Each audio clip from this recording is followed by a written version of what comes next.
Welcome home, residents. It's your Mayor Alistair back again with more kaiju goodness.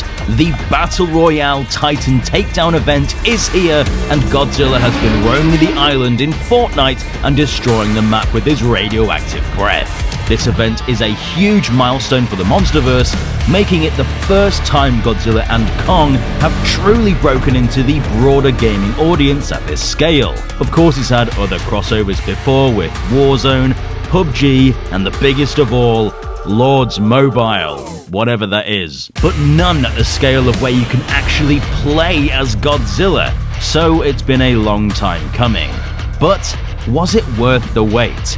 Well, it's both awesome and flawed. Some have had major issues waiting hours and not even getting to play as Godzilla. But did I get to play as him? You'll have to wait and see.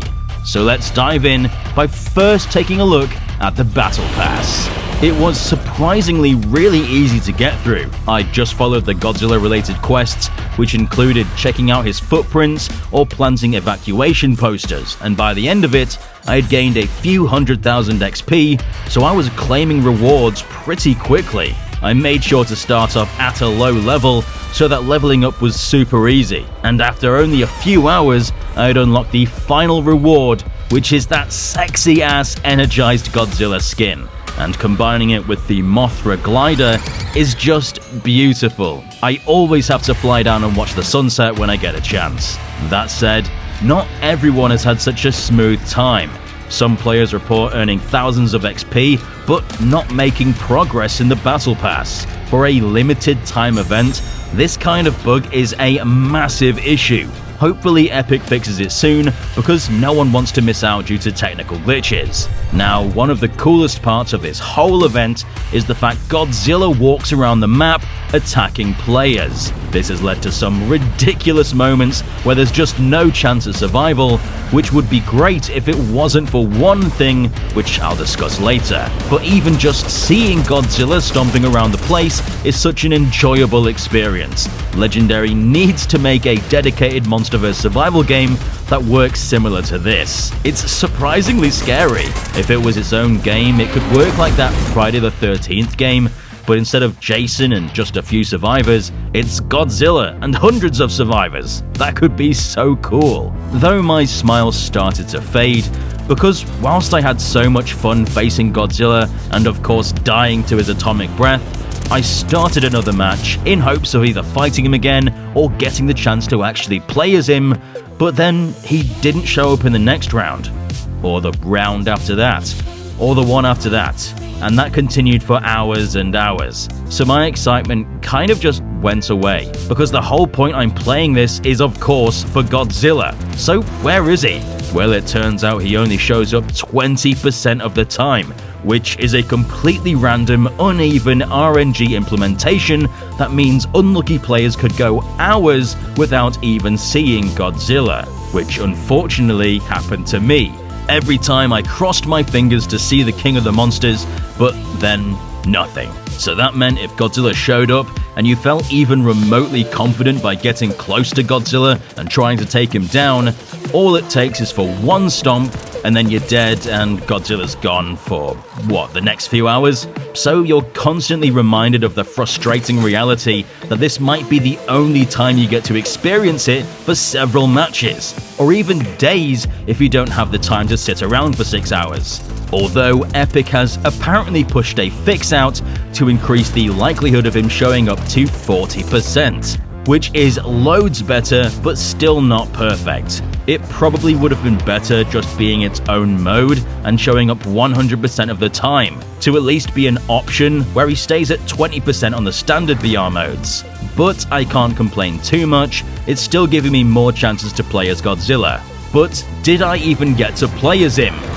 Well, the answer is no! I played for 10 hours straight and didn't get to play him once. You know who did get to play as him? Jacob, in his first round. I hate my life. Yeah, I got to play it on the first round, sorry bro. Well, here's what he had to say about it. And it's actually a lot more exciting than I thought it would be. Now Godzilla moves like a tank in this, which is both good and bad.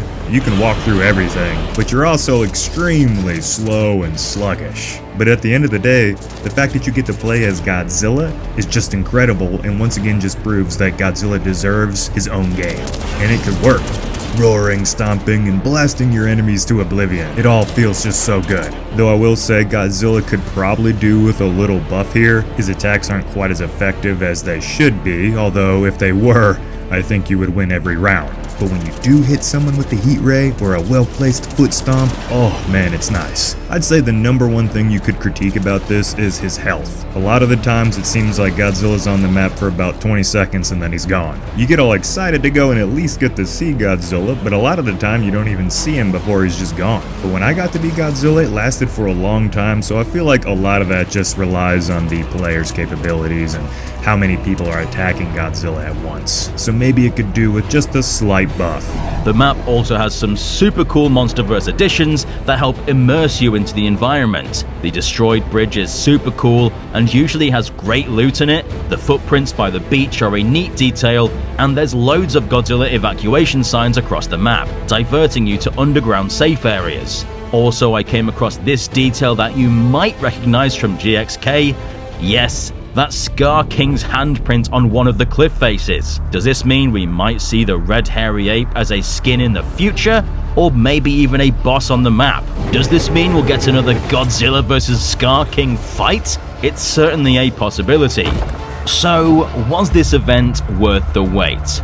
I'd say Titan Takedown was mostly worth the wait. It's a great concept and something I'd love to see Legendary expand upon in its own game.